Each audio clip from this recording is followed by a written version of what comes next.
One of the questions that I get very often is, do you know, I appreciate the idea of a leadership mindset. I get the idea of why it would be valuable for my business, but it's a little abstract and I don't really get how it would actually work in our business. And I'd like to spend a little bit of time kind of thinking about how does it work. And you know, if you just watched one of our other videos and that kind of engaged you and you were thinking, yeah, like I like this idea of creating cohesion in our leadership team, or yeah, we do have a unique business challenge, or I'm trying to create buy-in for change, or we do need a strategic focus, and I like this idea of mindset, but how does it actually work?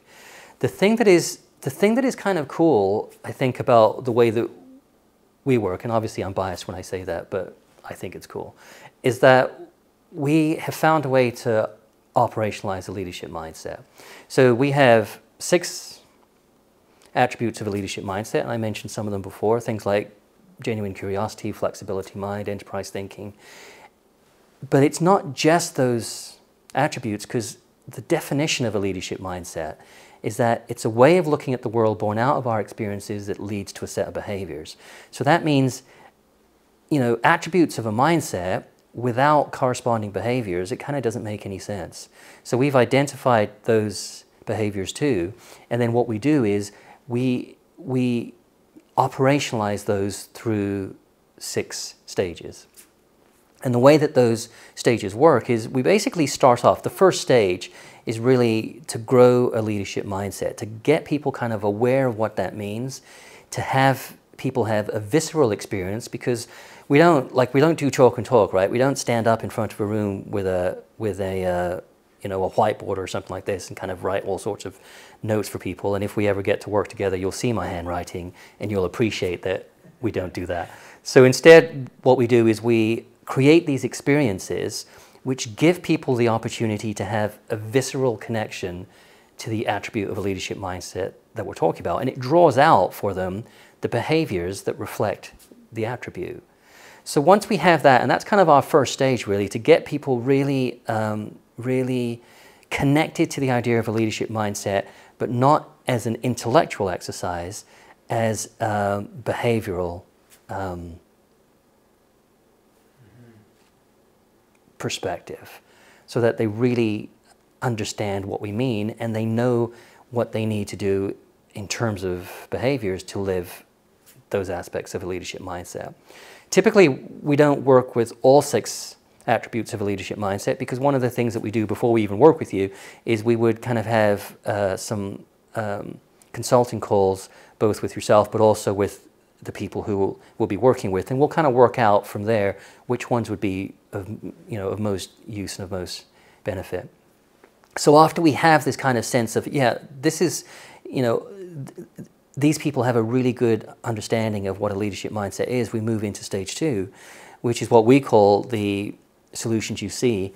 And it's really starting to look at the honest challenges that are facing your business. So like I said, that could be strategic focus, it could be change management, it could be a unique challenge, it could be any of the things that we've talked about before.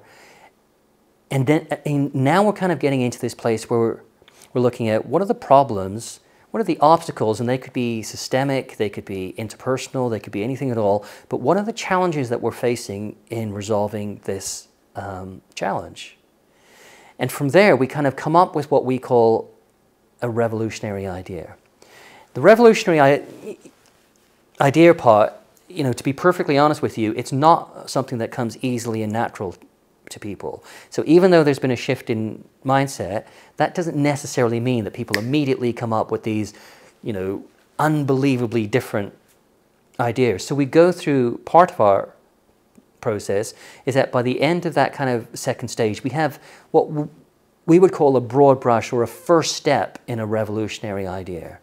And we hone that revolutionary idea in our second stage, which we call breaking the idea. And it's really about kind of getting this idea to a place and refining it and creating it in such a way. And once again, obviously, we're going through a certain kind of method here to help people refine this idea so it is something that they feel is revolutionary. The way that you know an idea is revolutionary is because it leaves you feeling slightly nervous and slightly excited. And the nervous part is important, right? We don't just want people to be really excited about putting this idea into effect, because if you're really excited about putting it into effect, but it doesn't make you nervous, it probably means it's a version or a variation of something we've done before. So what we want is people to feel slightly nervous, so that they're, maybe even slightly uncomfortable. So they're thinking, wow, man, I'm not sure we can pull this thing off, but excited at the prospect that they can. And that is kind of the definition of a revolutionary idea. And we'll get to that by the end of our stage 3, when we start to kind of break it and play around with it. In 4, what we're really starting to do now is hone what we call the revolutionary operational strategy. It's a mouthful, I know, but really what we're talking about here is, can we come up with a strategy, an operational strategy, so that means like tactics, that send a message as well as put our plan into effect. And the message that we're trying to send throughout the entire business is, we do things differently now. So obviously what we don't want is like banners and stuff of like leaders walking around going, we do things differently now. We don't want that. But what we want is for it to be implicit in the implementation of this idea. So implicitly, people look at it and they go, oh wow, I see that this is serious because we're doing something different. And that's basically stage 4 and 5, that over those stages we come up with that plan, and then we refine it so that by the end of stage 5 we have what I would call a revolutionary operational strategy that sends a clear message that not only are we doing things differently, but look, we think differently, and you can see that because of the plan that we've come up with. Then our last stage is really, we call it one team, one voice, and it's really about how do we as one cohesive leadership team stand behind this and communicate it out in a way that people look at us and go, wow, that is one team. That's not a combination of leaders.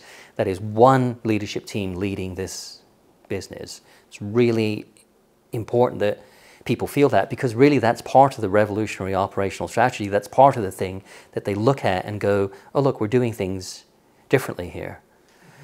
Within that, there's all sorts of other kind of things that we can kind of throw in, because all of the work that we do, it's designed for you, right? So even though I've just kind of talked about these stages, maybe we do all of those stages, maybe we do some of those stages, maybe we do none of those stages because we designed something from the ground up for you. If we were talking about creating buy-in for a change project, like a change management thing, somewhere in there will be something about how do we kind of bring in other people into, like in the wider business, how do we bring them into this process so that they can start to feel invested, they can start to feel involved, they don't feel like this change is being done to them.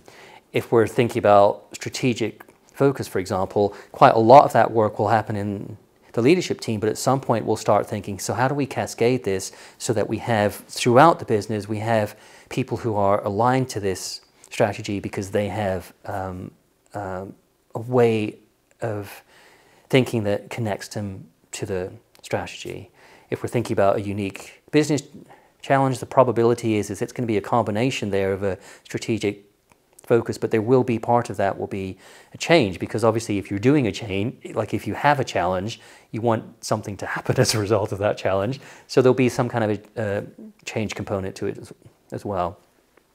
The thing is that, like the way that we work sounds like perhaps that it is, like we go through these linear steps, but as I'm saying, we don't. And the eternal frustration for me is that even though it seems like it's discrete, all of it is happening at the same time.